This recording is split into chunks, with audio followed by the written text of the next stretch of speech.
Nope. Hang on. It didn't. Huh. Let's do it again.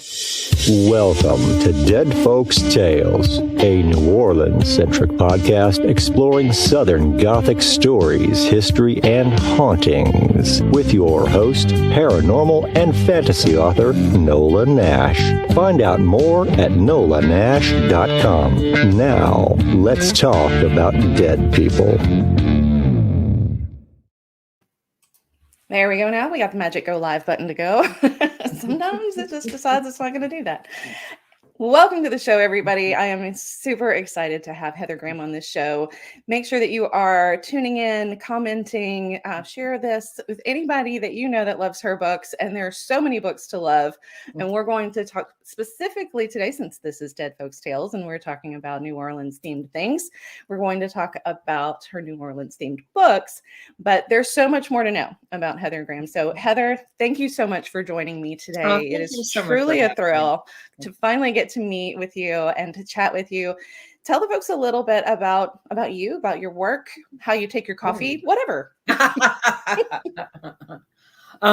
Coffee, no, definitely no sugar. I grew up in the South with tons of very sweet tea, and realized at a young age that you must drink your tea and coffee without sugar or you will roll around the street. So Yeah. well, my mom was born in Ireland, so that definitely made tea a big staple in the house. So let me see. I have 5 kids. I find my kids, my grandkids, my family are like, I adore them. And you and I were just chatting about the fact that I've got them in various different states. And so I miss them, 3 of them. I'm lucky enough to have 2 home, but I miss the 3 very much, and my grandchildren. Let me see what else. I majored in theater arts. I worked in dinner theater, and I you know what's funny here? I honestly don't know the title anymore. I was in the world's worst kung fu movie known to man. I did. That's a claim to fame right there. Yeah, we made some good money on it because every time the hero did a flip, he lost his toupee. So they, had to keep us all on set. So we actually made some pretty good money because of that. However, I don't remember the title. And all right, your job when we're done here, your job is to figure out what the name of that movie is, so I can go and watch that, because now I want to envision the toupee flying off. Because that's just hilarious. No. I'm hoping before anybody saved any of that, Yeah. Trust me. I'm grateful that I was young in the, pre-social media age. So many reasons why that's a good thing. Oh, yes. Oh my goodness. So I loved, and to this day, I adore theater. Oh, and at all our conventions, we usually put on like a mystery dinner theater, and people can win Amazon gift cards and things like that. That's guessing who did it. So it will always be a love of mine. I'd love to go any city. I go to the live shows that I can. And, once you love it, you love it. I was a theater kid. I was raised in community theater, and I didn't major in it. I majored in English and history, go figure with what I write, but I was always involved in theater. And then later on, as a teacher, I was co-directing our school plays and musicals. That's and living fun. Vicariously through our students. Yeah. But you're exactly right. I mean, it gets you, and it doesn't let you go. Oh yeah. But I mean, it's wonderful because you can always find it. Mm-hmm. There is we have some great theaters down here. So definitely it's something that you get to keep up, but we also, we have something. I am the slush pile, and slush pile came from a manuscript that's not asked for goes on the slush pile. But we're also considered. We are called the slush pile players. Depending, Charlene Harris has been a slush pile player, and we get all kinds of people involved in doing things. Daniel Palmer, and we have the slush pile band, and David Morrell, who wrote the Rocky series. Has been in the band. Yeah, it is so much fun. I see Daniel Palmer got great harmonica, great guitar, great everything. It's amazing how many authors came from theater, which is a theater or music background, which is fun for me because also a lot of my friends, I feel like I'm asking them a lot more questions because they're with law enforcement, they're with forensic departments, and it's like, actually, you all know something really useful. So, but then let's say when I had 5 kids, that's when I started writing because it was very expensive to go to work. I was not that, nobody found me on on an ice cream stool or anything. So no, I wasn't making enough money. And I started writing, and I always loved books. And I think of all the people I know, the people who are writing successfully, they started off by loving books. And to this day, people will say, "Oh no, you can't mean that. They're your competition," and they're not. I never feel that way. Writing the books that I'm going to read because I don't want to read my own. Good point.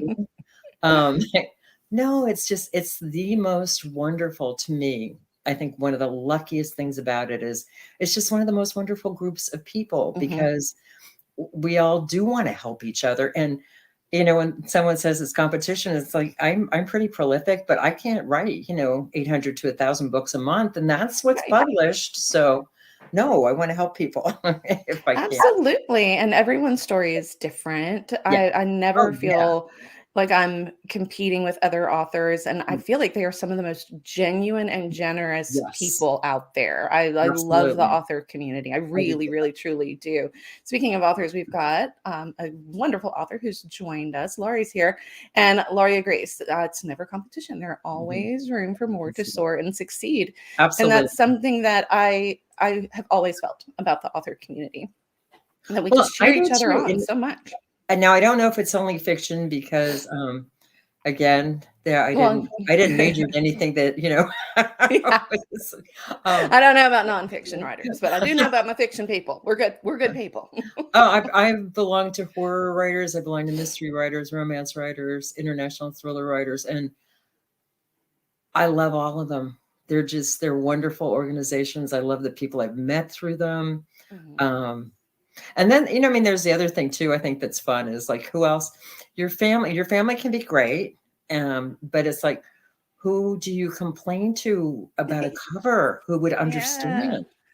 Yeah. So you need that. You need to be able to vent to people who are going to understand. Because what do people assume that, from writers? As soon as we launch a book, we're going to quit our jobs, buy our private jet, and, we're off to, the Amalfi Coast.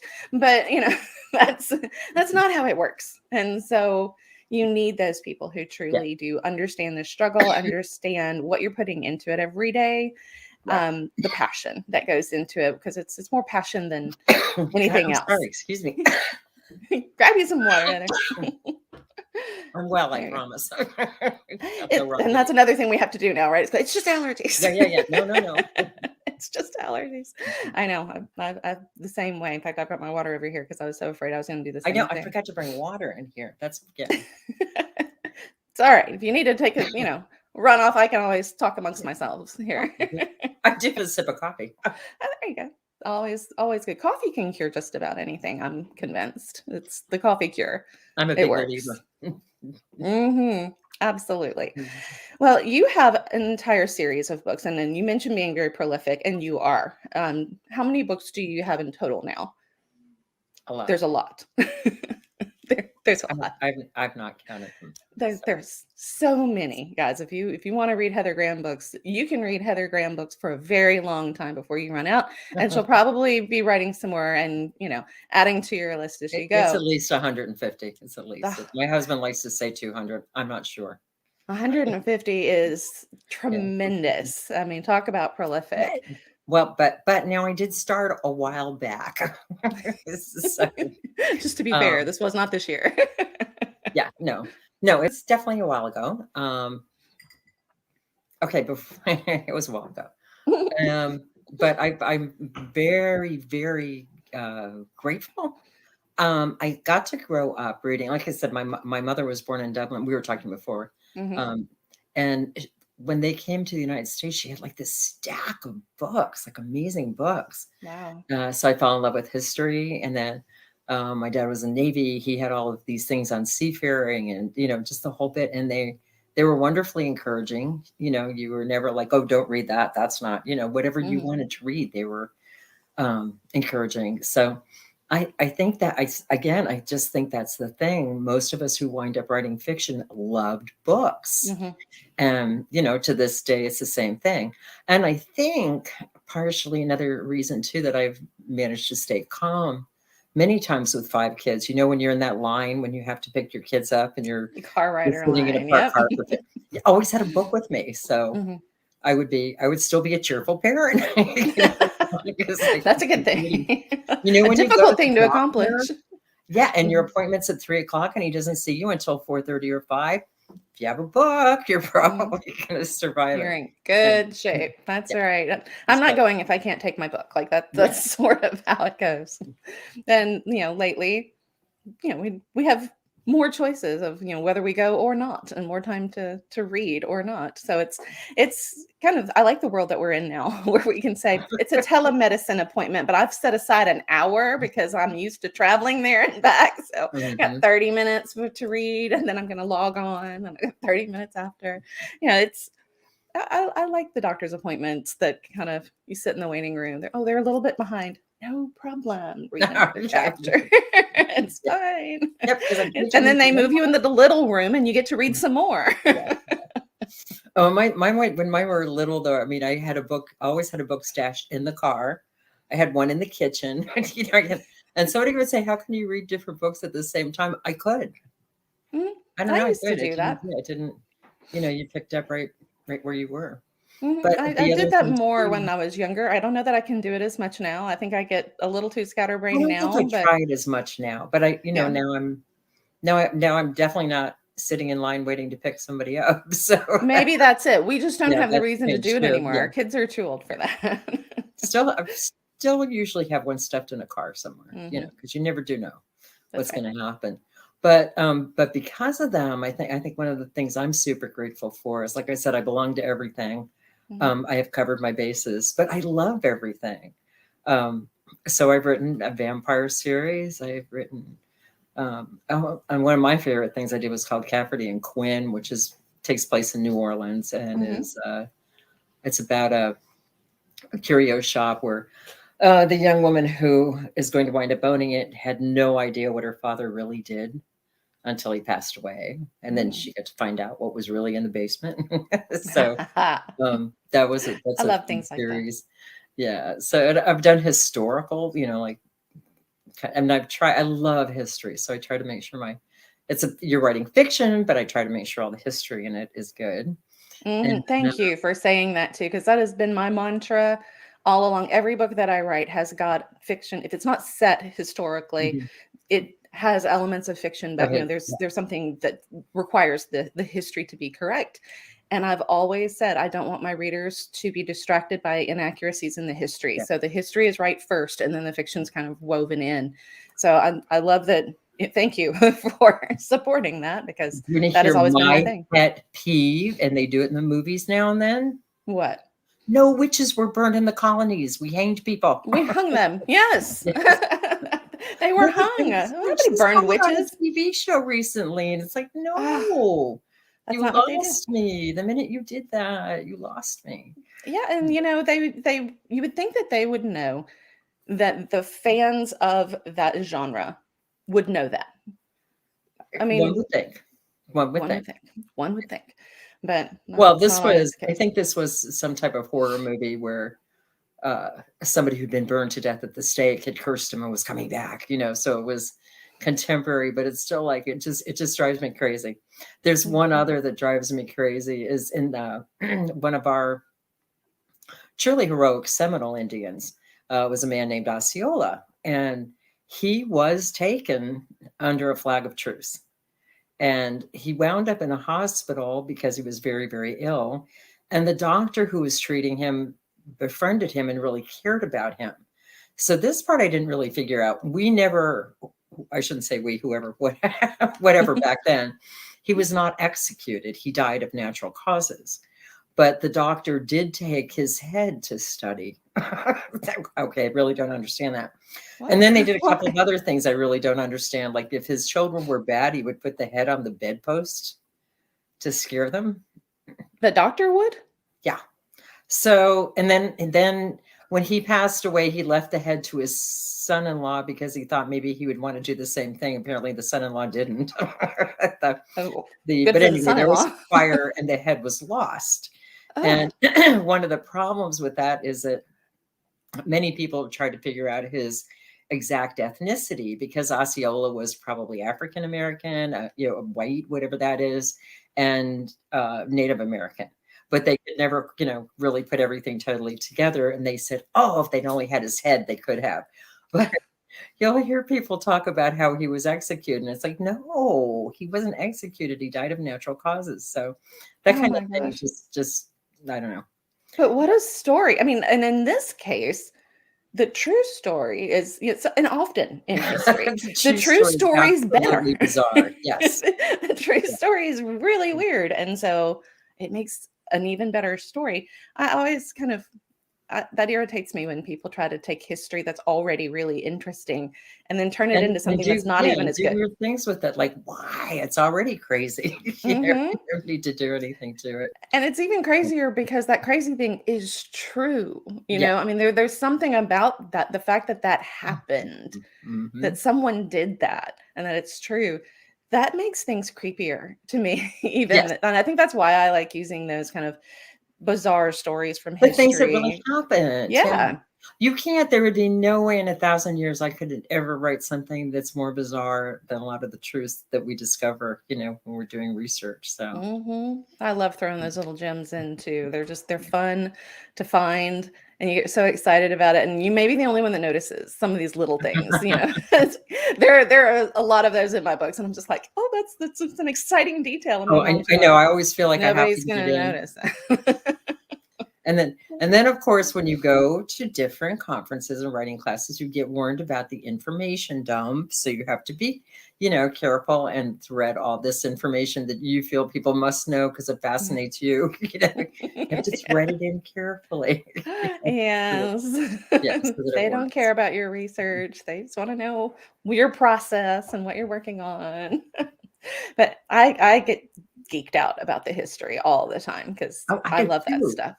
I don't care where you go. There's something, there's some wonderful little, and that's another thing. I don't care where I go. I always take a history tour and a ghost tour.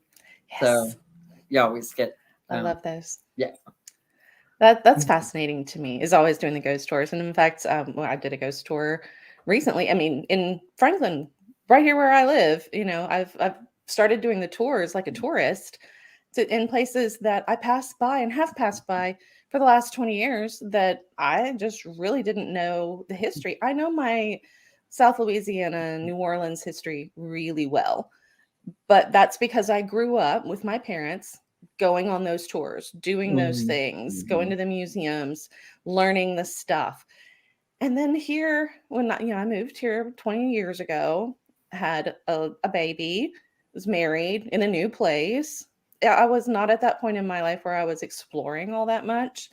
And so now that my kids are older, I feel like I've kind of come full circle to where now it's like, okay, I have the time now.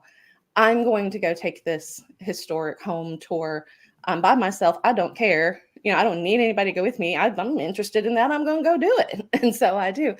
And it's wonderful to go and do that. And I'm doing it in my hometown.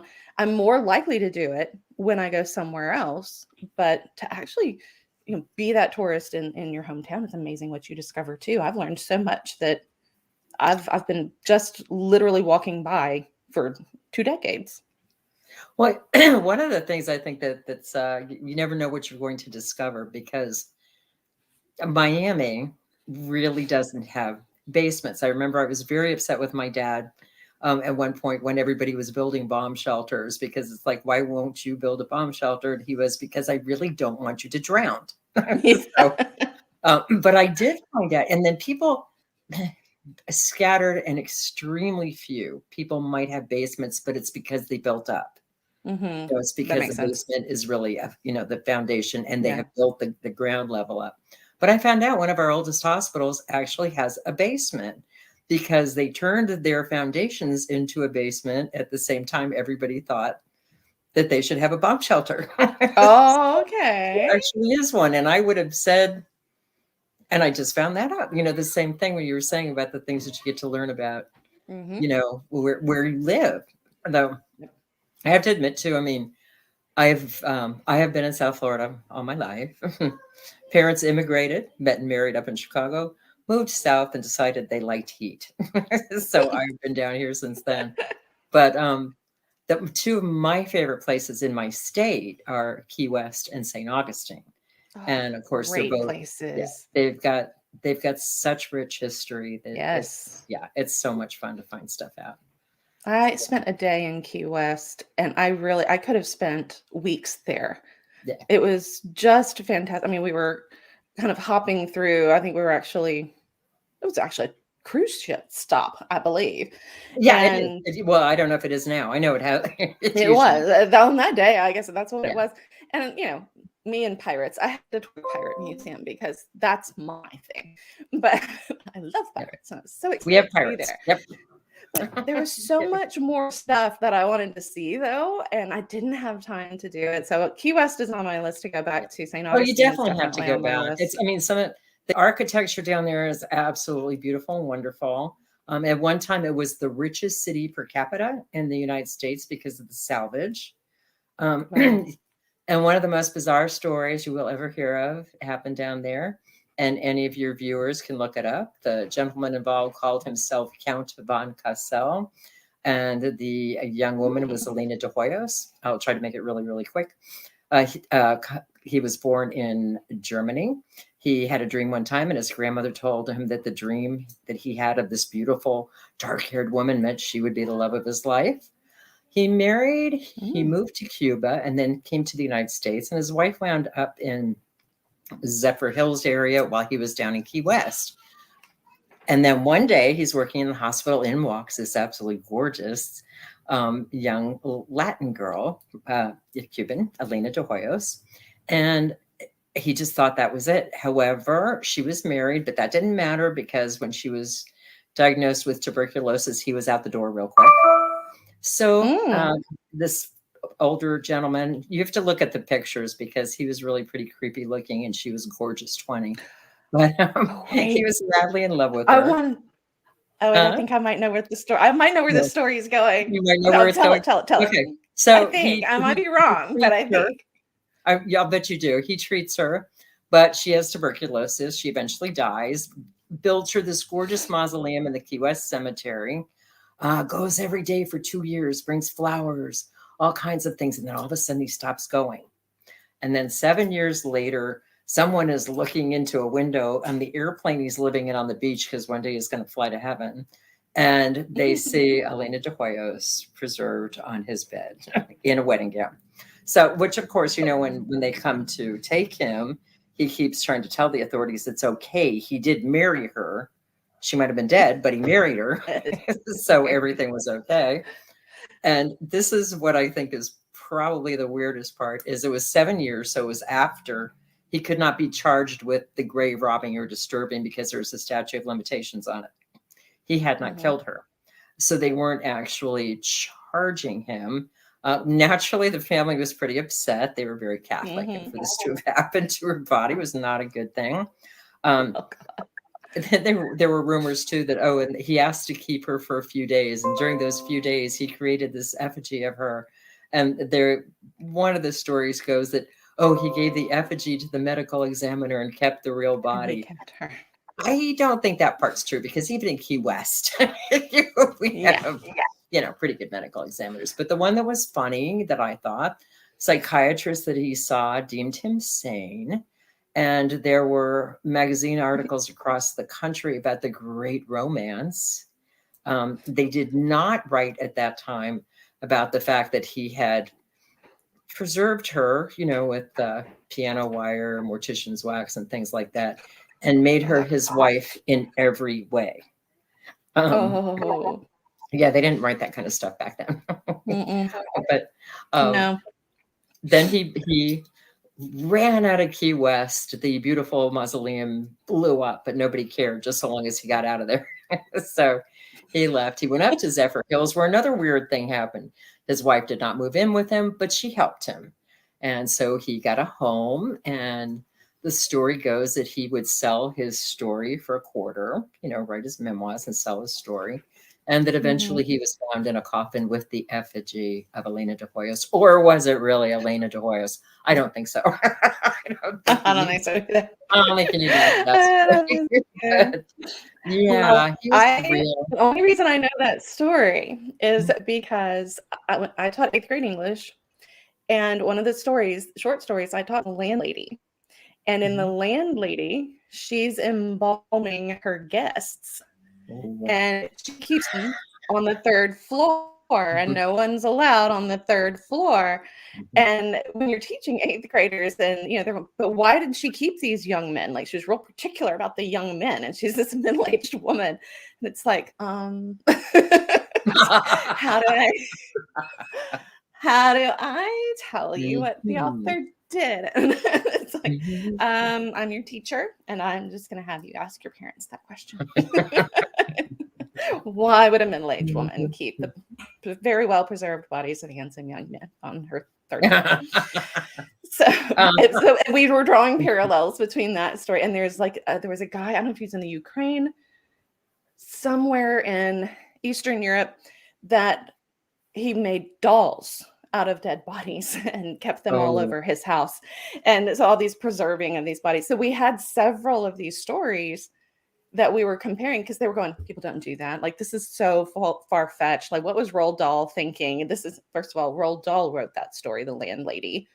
Charlie and the Chocolate Factory and The Landlady don't really seem to go together, but great story, great writing, cliffhanger. Oh, love it.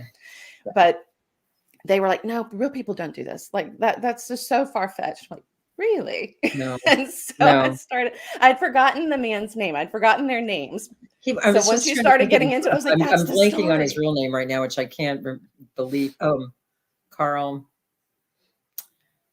Oh God, I can't. But if anybody wants to see more about it, if you look up Count von Cosel, C-O-S-E-L, or Elena, E-L-E-N-A de Hoyos, H-O-Y-O-S.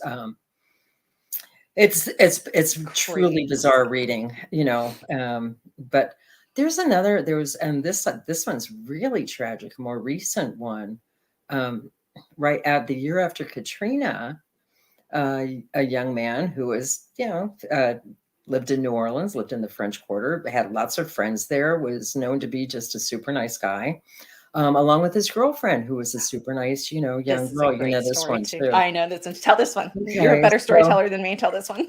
He was horrible, he was sad, but dead. He jumped off the roof of the Omni Hotel, and when the police went into his pocket, they found his suicide note, which sent them to his apartment to find his girlfriend, and he had choked her to death. And then spent about a week with the body, cut off her head. The police found it in a pot on the stove, found her torso in the refrigerator, and various pieces about. And no one could figure out what caused this man, to do this. Now, a lot of people believed that the ghosts of New Orleans went crazy after the storm and were possessing people. I don't. He'd been in Iraq, and then they stayed there during the storm. So I have more of a tendency to believe the doctors who are talking about PTSD, that this fellow finally just, cracked under all that he had seen and been through. So, but I still find it. I'm trying to figure out why her head was in a pot on the stove. I'm like, why? What? I mean, he hit that story. It is truly tragic, and they will tell you. They tell you that story on some of the tours and things as well, and it is really, really tragic what happened, because they were well known. Both of them were very well known. Well known, friendly. People liked them. They tended to be really good to other people. So just the whole thing is really strange, really strange. And the PTSD and staying in New Orleans for Katrina is the one thing that seems to make sense. And what a tragic, it makes thing. Sense to me. Yeah, definitely makes sense to me, which is funny because New Orleans and Key West remind me of each other in a bizarre way. They do. I can see that. I'm a diver, but I have not been compelled to dive in the Mississippi. So, like, please Key don't. West That might be the last time we see you. Key West has the water, which New Orleans doesn't. But it's funny because they both have fabulous music, that you can find everywhere. They have absolutely fascinating history and incredible architecture. Yes. They both had bodies once floated down Duval Street, bodies once floated down Bourbon Street. Yeah, yes. From the storm history that you have, and they have the Key West Cemetery actually has a lot of built up tombs. You would need not the same style, of course. From everything that I have read and been told too, like the cemeteries are cities of the dead in New Orleans because of the water table, but also because the Spanish were in control of the city at the time that St. Louis number 1 came into being, when they started moving the bodies out of the French Quarter, into new things. And that was the Spanish style of building at the time. So that's makes sense. They just, like I said, Key West has Duval and New Orleans has Bourbon. So, and they're fascinating cities. They really are. Wonderful, and fascinating cities. I do hope to spend some more time in Key West because of that. And it is one of those cities that just pulls you in. It is beautiful. It is historical. It is friendly.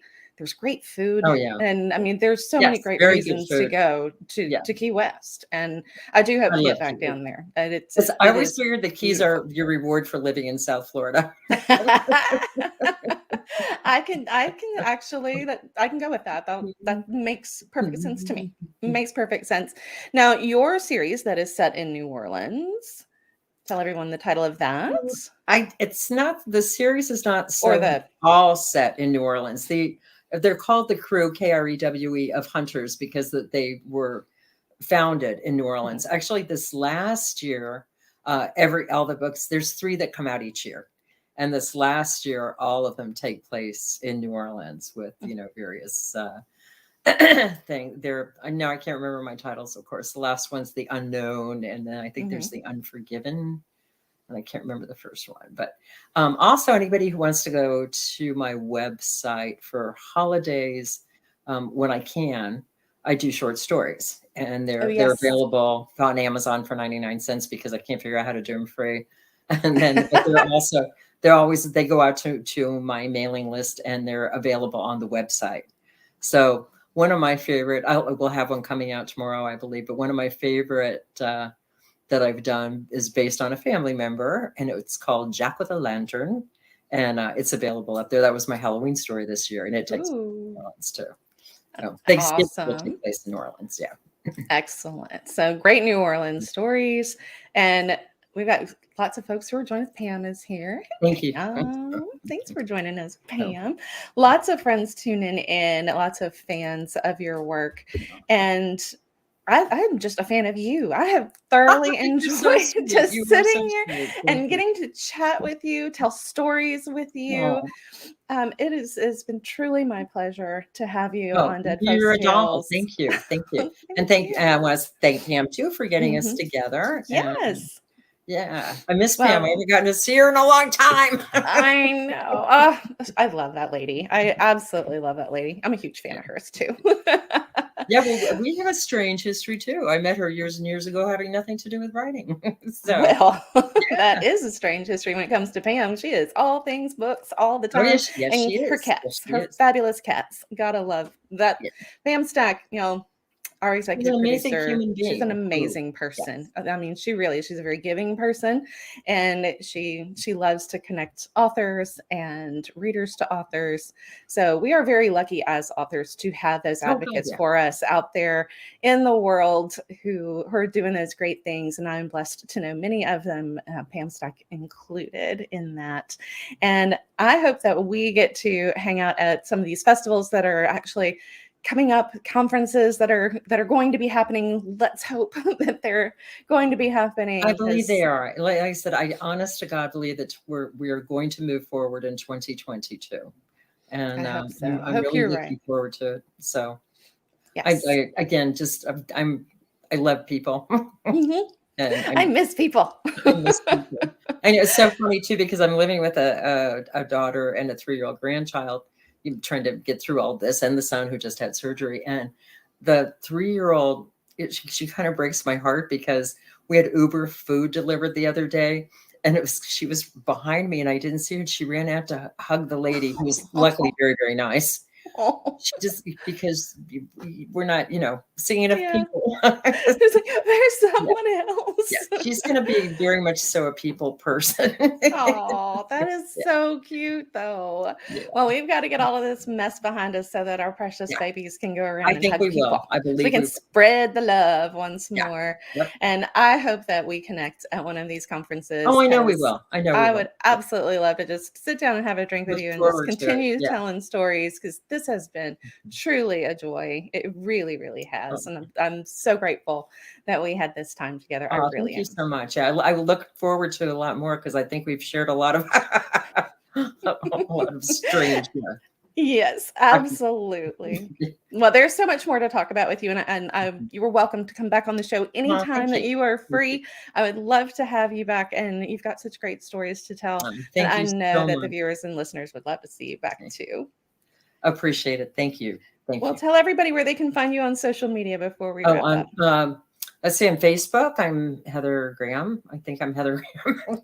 I'm also Heather Graham Possessory, which is my married name. And my website is theoriginalheathergraham.com, which I was, since the actress known for, as Roller Girl, sadly is a few years younger. So it was going to be sadly theoriginalheathergraham.com, but nobody would let me. So it's theoriginalheathergraham.com.